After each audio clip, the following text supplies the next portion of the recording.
Hi hello welcome back to Chaya Chandan YouTube channel.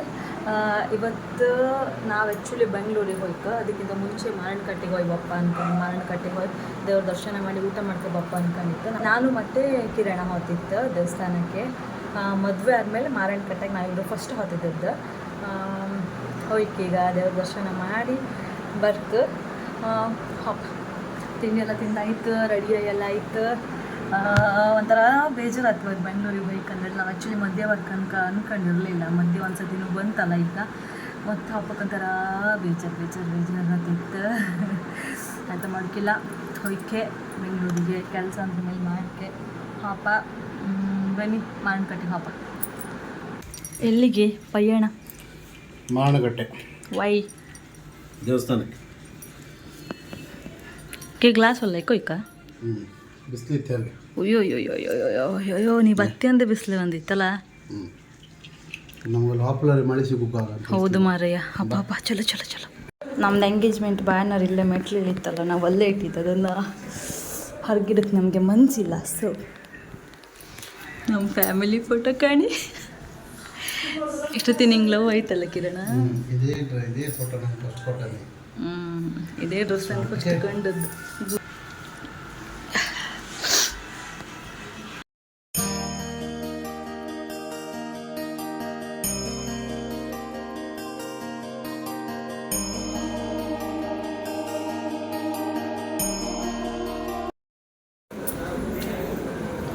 ದೇವ್ರ ದರ್ಶನ ಎಲ್ಲ ಆಯ್ತು ನಮ್ಮದು. ನಾವೀಗ ದೇವಸ್ಥಾನದಲ್ಲೇ ಊಟ ಮಾಡಿ ಹಾಪ ಅಂದ್ಕೊಂಡು ಹೋಗ್ತಿತ್ತು. ನೀವು ಬರ್ತದೆ ತುಂಬ ಟೈಮ್ ಆಯ್ತಲ್ಲ. ನಾ ಮದುವೆ ಟೈಮಲ್ಲಿ ಒಂದ್ಸತಿ ಬಂದಿದ್ದು. ಅಷ್ಟೊತ್ತಿ ಫುಲ್ ರಶ್ ಇಲ್ಲ, ಫುಲ್ಲೆಲ್ಲ ಕ್ಯೂವಲ್ಲಿ ನಿಂತ್ಕೊಂಡು ಊಟಕ್ಕೆ ಒಂದ್ಸತಿ ಎಷ್ಟು ಜನ ಇಲ್ಲ. Direct entry. ದೇವಸ್ಥಾನದಲ್ಲಿ ಊಟ ಮಾಡ್ಕೊಂಡು ಈಗ ನಾವು ಹೊರಗೋತಾಯಿತ್ತು. ದೇವಸ್ಥಾನದೊಳಗೆ ಅಂತ ವೀಡಿಯೋ ಮಾಡಲಿಲ್ಲ, ಆಮೇಲೆ ಊಟದ್ವಲ್ಲ ಅಂತ ವೀಡಿಯೋ ಮಾಡಲಿಲ್ಲ. ಬಿಸಿಲು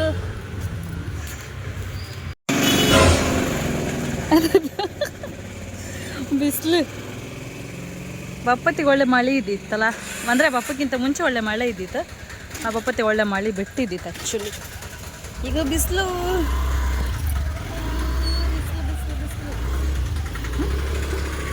ನಾನು ಒಳ್ಳೆ ನಿಂತ್ಕೊಂತಿದ್ದಿದ್ದು ತಾನೆ.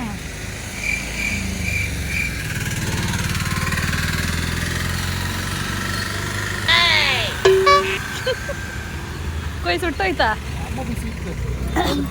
ಬಂದಿರಲ್ಲ. ಹಾಂ, ಅದು ಸೀಟ್ ಹೊಸದು ಕವರ್ ಹಾಕಿರಲ್ಲ, ಅದು ಇನ್ನೂ ಬಿಸಿ ಇತ್ತಲ್ಲ. ನಾನೆಲ್ಲ ನಿಂತ್ಕೊಂತಿದ್ದೆ, ನೀವು ಸುಮ್ಮನೆ ನಾನು ಅಲ್ಕೊಂತ ಬಂದಿದ್ದ. ಚಲೋ ಅಪ್ಪ.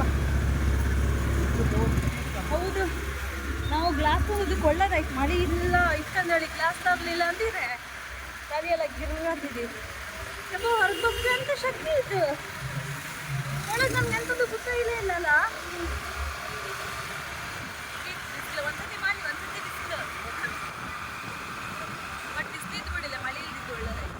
ದೇವಸ್ಥಾನಕ್ಕೆ ಹೋಗಿ ಜಸ್ಟ್ ಈಗ ಮನೆಗೆ ಬಂದೆ. ಯಪ್ಪೋಯ್ ಅಂತ ಬಿಸಿಲು ಅಂದರೆ ಬೆಳಿಗ್ಗೆ ಫುಲ್ ಮಳೆ ಇದ್ದಿತ್ತು. ಹಂಗೆ ಹೋದ್ದು ಸ್ವಲ್ಪ ತಂಪಿತ್ತು ಅನ್ಕೊಂಡು. ಇರೋದು ಹೊಯ್ಕಿತ್ತು. ನಾವು ಬೆಂಗಳೂರಿಗೆ ಹೋಗ್ತಿತ್ತಲ್ಲ, ಸೊ ದೇವಸ್ಥಾನಕ್ಕೆ ಹೊಯ್ಕಿದ್ವಿ ಅಂತ ಬಿಸಿಲು ಒಂದ್ಸತಿ ಗೀರ ಆಯ್ತು. ಈಗ ನಾನು ಡ್ರೆಸ್ ತೆಗೆದು ಸೀದಾ ನನ್ನ ಗಂಡನ ಮನೆಗೆ ಹೋಯ್ಕು, ಅಲ್ಲಿಂದ ಆಮೇಲೆ ಬೆಂಗಳೂರಿಗೆ ಹೋಯ್ಕು. ಸಾಕಾಯ್ತು ನಮಗಂತೂ. ಅಮ್ಮ ಒಳ್ಳೆ ಮಾಡಿ ಪ್ಯಾರ್ಲಿ ಹಣ್ಣು ಕಟ್ ಮಾಡಿ ಖಾರ ಉಪ್ಪೆಲ್ಲ ಹಾಕಿ ಬಂದಿದ್ದಾಳೆ. ಇದೊಂದು ಹಕ್ಕಿ ಪಾಪ ನಮ್ಮನೆ ಕಿಟಕಿಗೆ ಹೊಡೆದು ಫುಲ್ ಅದ್ರ ಮೂಜ್ ಹತ್ರ ಬ್ಲಡ್ ಬರ್ತಿದ್ದಿತ್ತು. ಅಮ್ಮ ಕಣ್ಕ ಬಂದು ಹೇಳ್ದಾಳ ಪಪ್ಪ ಅದನ್ನು ಹಿಡ್ಕೊಂಡು ಬಂದು ನಾವೆಲ್ಲ ನೀರು ಕುಡಿಸಿ ಅದಕ್ಕೆ ಸ್ವಲ್ಪ ಹೊತ್ತು ಅಲ್ಲೇ ಬಿಡ್ತು ನಮ್ಮನೆ ಹತ್ರನೇ. ಅದು ತುಂಬ ಅಂದ್ರೆ ತುಂಬ ಸಾಕಾಯ್ತಿತ್ತು. ಪ್ರತಿ ಸತಿ ಹಂಗೆ ಹಕ್ಕಿ ಮತ್ತು ಬೆಕ್ಕು ಚಣಿ ಇಲ್ಲ ಎಂತೆಲ್ಲ ಸಿಕ್ಕತ್ತು ನಮ್ಮ ನನಗೆ ಪ್ರತಿ ಸತಿನೂ ಹಾಗೆ. ಇದು ಸ್ವಲ್ಪ ಹೊತ್ತು ಅಲ್ಲೇ ಇದ್ದು ಆಮೇಲೆ ಹಾರಿ ಹೋಯ್ತು. ಪಾಪ ಮೂಜ್ ಕಾಣಿ ರಕ್ತ ಬತ್ತಿದ್ದಿತ್ತು ಕಂಡ್ರೆ ಪಾಪ ಅನಿಸ್ತಿದ್ದಿತ್ತು ನನಗೆ. ನಾನಿವತ್ತು ಹೆಂಗೋ ಬೆಂಗಳೂರಿಗೆ ಹೋಯ್ಕಲ್ಲ, ಸೊ ಮನೆಯಿಂದ ಈಗ ಗಂಡನ ಮನೆಗೆ ಹೊರಟೆ. ಅಲ್ಲಿಂದ 9 ಗಂಟೆಗೆ ಬಸ್ ಪಾಪ ಹತ್ರ ಬಿಡೋಕ್ಕೆ. ಆಮೇಲೆ ಇಲ್ಲಿಂದ ಅವ್ರು ಹಾಗೆ ನಾವು ಈ ಸತಿ 1 ವಾರಕ್ಕೆ ಬಂದದ್ದು. 1 ವಾರ ಇಲ್ಲ, ನಾವು ಹೋಗಿ ಅವ್ರು ಮತ್ತು ಪುನಃ ಬಿಡಕ್ಕೆ ಬರ್ತಾರೆ. ಅವ್ರಿಗೆ ಹಾಗೆ ಒಂಥರ ಪ್ರೀತಿ ಮಗಳ ಮೇಲೆ. ಎಂಥ ಶೆಕೆ ಊರಂಗೆ. ಆಗ ದೇವಸ್ಥಾನಕ್ಕೆ ಹೋಗಿ ಫುಲ್ಲು ಟ್ಯಾನ್ ಆಗಿದೆ. ಬಾಯ್ ಬಾಯ್. ಕಿರಣ ಶಮಂತ ಕಡಿ ತಕ ಹಾರು ಯಮ್ಮ ಕಣಿ ಅರ್ಶಿನ ಕುಂಕುಮ ಎಲ್ಲ ಈ ಪಾಟಿ ಹಾಕಿದ್ದಾಳೆ. ಬೆಂಗಳೂರಿಗೆ ಹಬ್ಬಕ್ಕೆ ಬಸ್ಸಿಗೆ ಹೊರಡುತ್ತೆ ನಾವು. ಪ್ರತಿ ಸತಿನೂ ಹಾಗೆ ಪಪ್ಪ ಬಿಡು ಬತ್ರ ನಾನು ಮನೇಲಿ ಇಪ್ಪತ್ತಿಗೆ ವರ್ಷಾಗ ನಾನು ಕಿರಣನ ಮನೆಗಿದ್ನಲ್ಲ, ಇದೆರಡನೇ ಸತಿ ನಾನು ಬೆಂಗಳೂರಿಗೆ ಹೊತ್ತಿಪ್ಪತ್ತು ಕಿರಣನ ಮನೆಯಿಂದ. ಪಪ್ಪ ಕಿರಣನ ಮನೆಗೆ ಬಂದು ನಮ್ಮನ್ನು ಪಿಕಪ್ ಮಾಡ್ತಾರೆ ಬಸ್ಸಿಗೆ ಬಿಡೋಕೆ. ಪ್ರತಿ ಸತಿನೂ ಹಾಗೆ ಬೇಕಿರೋ ಸ್ವಲ್ಪ ತಿಂಡಿ ತಗೊಂಡು ಬಸ್ಸಲ್ಲಿ ತುಂಬ ಹಸುವಾರೆ ಅಂದ್ಕೊಂಡು ಪ್ರತಿ ಸತಿ ಬೆಂಗಳೂರಿಂದ ಬಪ್ಪತ್ತಿಗೆ ಹೆಂಗೆ ಲಗೇಜ್ ಪ್ಯಾಕ್ ಮಾಡ್ಕೊ ಖುಷಿಯಿಂದ ಬರ್ತತ್ತೋ, ಊರಿಂದ ಹಾಪತ್ತಿ ಲಗೇಜ್ ಪ್ಯಾಕ್ ಮಾಡ್ತೀವಿ ಅಷ್ಟೇ ಬೇಜಾರತ್ತೆ. ಆಮೇಲೆ ಬಸ್ ಈಗ ಬತ್ತಂಬತ್ತಿಗೆ ಇನ್ನೂ ಒಂಥರ ಬೇಜಾರತ್ತೆ.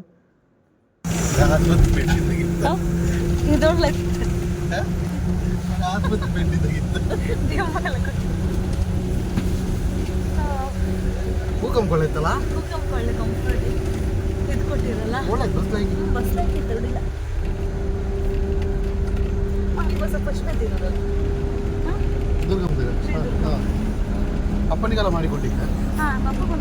ಬಸ್ ಹತ್ರಗತಿ ಬಸ್ ಒಳ್ಳೆ ಇತ್ತು ಅನ್ಸೋದು. ಹೌದು, ಆಮೇಲೆ ಗೊತ್ತಾಯ್ತು ಅಪ್ಪ ದೇವ್ರೆ ಯಾವ ಸತಿನೂ ಈ ಥರ ಇಲ್ಲ. ವರ್ಸ್ಟ್ ಜರ್ನಿ ಅಂದರೆ ವರ್ಸ್ಟ್ ಜರ್ನಿ ಐತಿ ಈ ಸತಿ. ನಾವು ಬೆಳಗ್ಗೆ ಬ್ಯಾಂಗ್ಳೂರಿಗೆ ಬಂದು ತಿಂಡಿ ತಿಂಬಂದು ಹೋಯ್ತು. ನಮ್ಮ ಊರಿನರದಿ ಒಂದು ಹೋಟ್ಲಿತ್ತು, ಅಲ್ಲಿ ಹೋಗಿ ಇಡ್ಲಿ ಸಾಂಬಾರು ತಿನ್ಕೊಂಡು ಮನೆಗೆ ಬಂತು. ಆಮೇಲೆ ಸ್ವಲ್ಪ ರೆಸ್ಟ್ ಮಾಡಿ ಎದ್ರ ಮೇಲೆ ಚಿಕನ್ ಬಿರಿಯಾನಿ ಮಾಡುವ ಅಂದ್ಕೊಂಡೆ. ಚಿಕನ್ ಶಾಪ್ ಕ್ಲೋಸ್ ಇದ್ದಿತ್ತು, so egg biryani egg biryani ಮಾಡಿ ಮೊಟ್ಟೆ ಮಸಾಲ ಮಾಡಿಬಿಟ್ಟೆ. ಅದನ್ನು ಹಾಕೊಂಡು ಮಧ್ಯಾಹ್ನ ಊಟ ಮಾಡ್ತು. ಊರಿಂದ ಬೆಂಗಳೂರಿಗೆ ಬಂದ್ರ ಮೇಲೆ 1 ವಾರ ಬೇಕು. ಓದಿದ ನೆನಪು ಅಪ್ಪಕ್ಕೆ ನೆನಪಾತಾ ಇರ್ತದೆ, ಒಂಥರ ಬೇಜಾರು. ಮತ್ತೊಂದು ವಿಡಿಯೋದಲ್ಲಿ ಸಿಗ್ತೆ. ಅಲ್ಲಿ ತನಕ ಬಾಯ್. ಈ ವಿಡಿಯೋನ ಲೈಕ್ ಮಾಡಿ, ಶೇರ್ ಮಾಡಿ, ಕಮೆಂಟ್ ಮಾಡಿ, ಸಬ್ಸ್ಕ್ರೈಬ್ ಮಾಡಿ. ನಮ್ಮ ಚಾನಲ್ ಯಾರೂ ಇನ್ನೂ ಸಬ್ಸ್ಕ್ರೈಬ್ ಮಾಡಲಿಲ್ಲ. ಇನ್ನು ಮುಂದೆ ಮದಿ ಬ್ಲಾಗ್ ಮತ್ತು ಲೈಫ್ ಸ್ಟೈಲ್ ಬ್ಲಾಗ್ ಎಲ್ಲ ಮಧ್ಯೆ ಒಂದೊಂದು ಬರ್ತಾ ಇರುತ್ತೆ. ಎಲ್ಲದಕ್ಕೂ ಸಪೋರ್ಟ್ ಮಾಡಿ, ಲೈಕ್ ಮಾಡಿ, ಶೇರ್ ಮಾಡಿ, ಸಬ್ಸ್ಕ್ರೈಬ್ ಮಾಡಿ. ಹೆಂಗಾಯ್ತು? ಲೈಕ್ ಆಯ್ತಾ? 2 ಒಳ್ಳೆ ಆಯ್ತಾ?